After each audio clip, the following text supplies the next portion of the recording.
Hey there, friend. It's Dr. Tiffany. I want to welcome you to episode 35 of Integrative Mental Health Therapy with Dr. Tiffany. And this episode, we are focusing on, is it second puberty? Second puberty. Can you believe that? I was shocked when I realized at a recent integrative medical conference that this phase of life for women, perimenopause, is actually referred to as second puberty. I was shocked that during second puberty, not only do women experience all of the expected and anticipated hormonal changes, but also increased levels of inflammation, challenges in their marriages. There's a high incidence of divorce cases. I'll make sure I link the blog and the references to this material in the podcast notes. But there's actually like a significant movement around helping women navigate through perimenopause, basically second puberty, because so often this results in women not only feeling anxious and irritated and overwhelmed and basically unable to kind of navigate all of the things they were able to do previously in their jobs or in their responsibilities, but also like generally women just saying, you know what, I'm tired of everyone, I'm tired of everything, I think I'm gonna just go live in a cave. Like this is literally what people who treat women in this phase of life, and in this more holistic space are finding is a consistent theme in the research, as well as just kind of on the ground. And it was such a relief to attend this conference and be surrounded by holistic and integrative gynecologists, OBGYNs, uh, internists, you name it, who are working with women to navigate the decade plus that is perimenopause, and who have the data and the basically the receipts to actually talk about this. So I just wanted to dedicate a little bit of time and this podcast. It's been a month since I last checked in with you, and during that time I was focused more on just the case studies, highlighting how I go about doing things in my practice and what holistic integrative mental health looks like from lab work, and how that all ties in, and how we always are addressing things brain, body, mind. And I've talked about this topic of perimenopause a few times, but just feeling like in my practice, in the universe, I don't know, there's like a battle cry for more support. So I just wanted to drop into it again. And I just want to speak to those of you who are listening.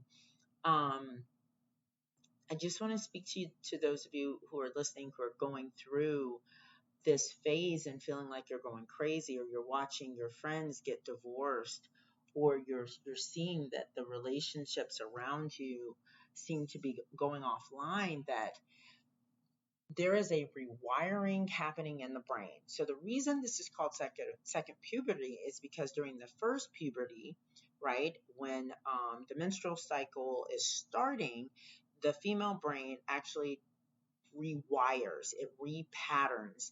Neural pathways start to kind of lay themselves down differently because there are hormone receptors in the brain. And so, you have neural pathways that look like back roads, and you have some that look like expressways, like, the most sophisticated networks that you're going to find in Atlanta, Georgia, or LA, in California, those really complicated expressways.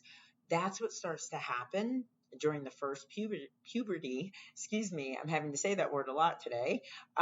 When the menstrual cycle starts, right? So that's what's happening, and it becomes a very busy, tumultuous time.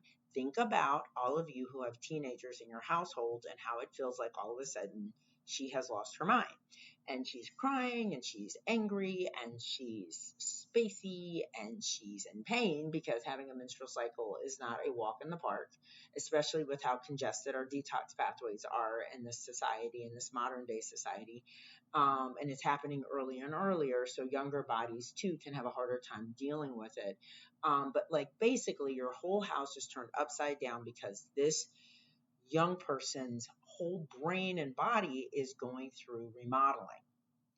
Well, welcome to the party, because as a 40-year-old woman, and perimenopause basically is going to start to kick off late 30s, early 40s, and it's going to conclude when you have gone a whole year without a menstrual cycle and now you're in menopause.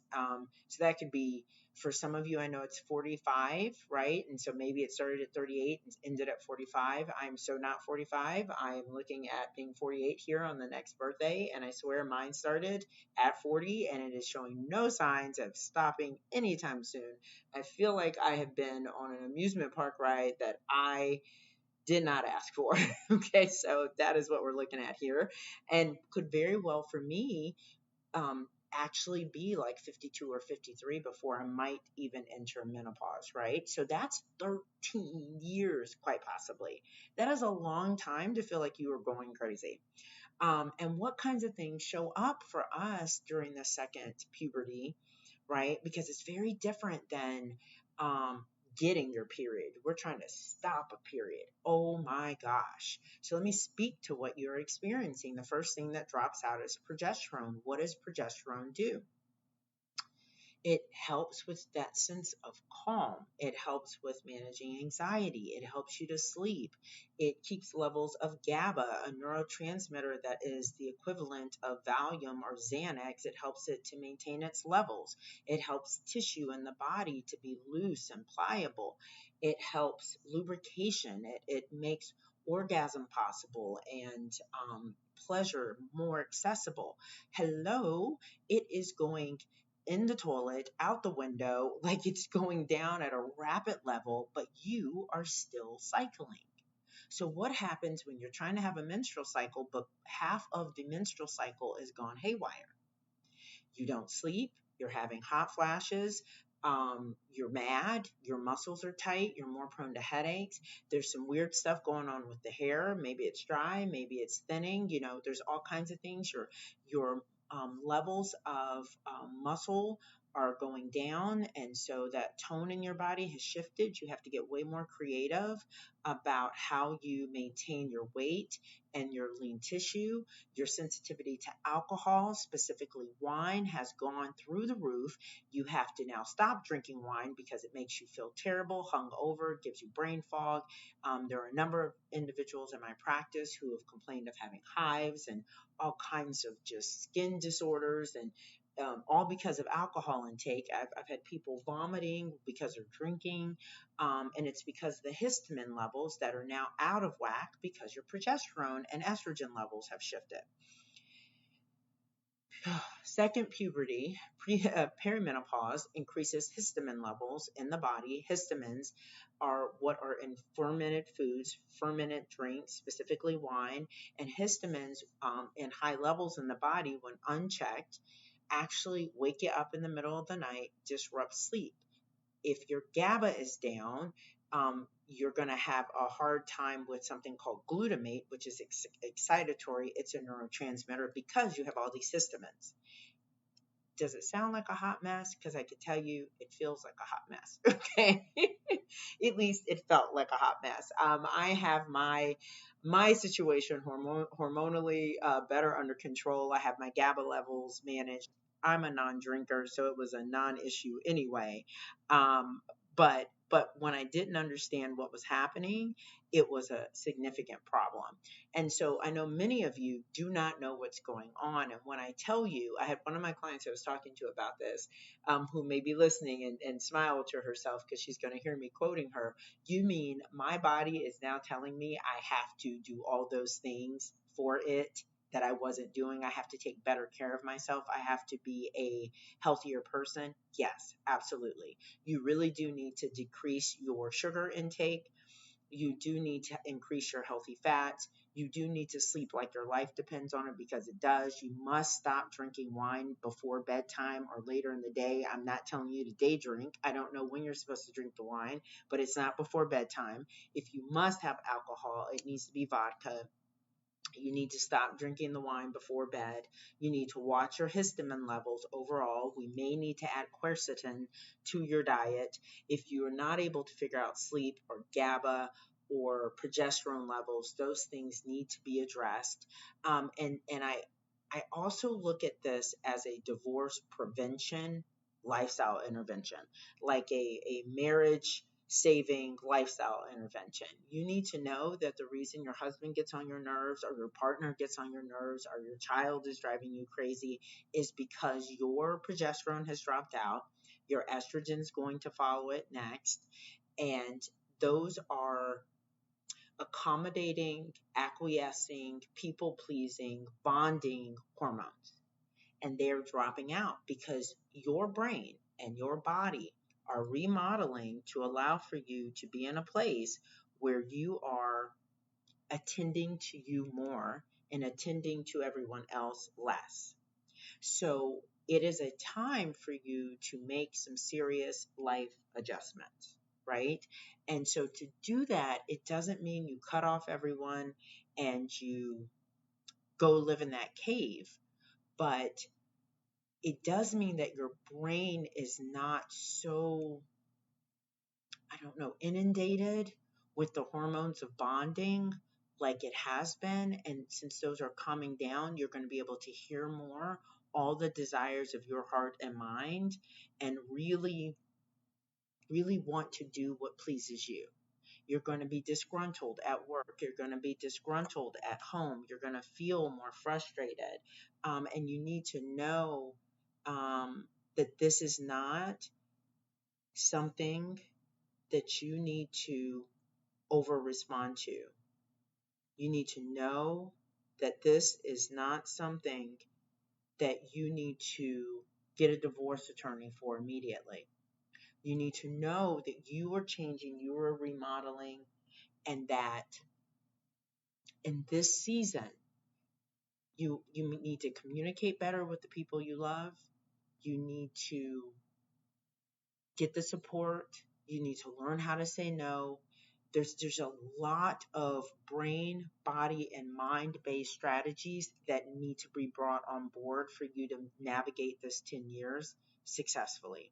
That is what this is. This is me saying to you, the way I do things, this brain, body, mind approach, the Doc Brown Bush approach, really genuinely applies, to the first puberty for sure. I knew that to be the case. You should just see the blood work of my poor little 12 to 14-year-old teenage girls, but absolutely to this phase of life when there are so many imbalances and you're super sensitive to all of those imbalances, and you're not used to having all of these intense feelings. You're not used to having these thoughts, and you don't know what's real, what's not, how to respond to it, and what you're supposed to do and say in the face of it. So one of the blog posts I did was about, relationships. I have an email that I'm going to link here as well that talks about sleep. And I will have a pop-up webinar also coming up on July 14th. It's sometime in the afternoon around, I think, 3:30, 4 o'clock. If you have time, even if you can't make it live, sign up for it so you can get the replay. I'm going to be dropping some really important takeaways, some just jewels, some just nuggets of truth bombs to help you figure out, okay, where do I start? What's the priority? And then I do anticipate having a surviving perimenopause workshop that runs for about 3 hours coming up in the next 3 to 4 weeks, where you can just jump in, get everything you need for your survival guide, and be off and running, because this is such an important phase of life to successfully navigate. Welcome to Second Puberty, and maybe you're listening to it and you're not there yet, or you're in menopause and you wish someone had explained it to you, but you have younger women in your life. Share this with them. If we all knew this was coming, because before, our moms just didn't have the support of the medical system. Functional medicine wasn't what it is now. There wasn't this kind of research, etc. if we had known, we could have better prepared. So now that we do know, we can better prepare the ones behind us to do this successfully and be healthy. So share this with the people you know. And remember, brain, body, mind is the way that the body works. And this is about meeting your body where it is holistically. I hope this has been helpful. It has been a delightful podcast to record. And look out for more on this topic. And until next time, be well.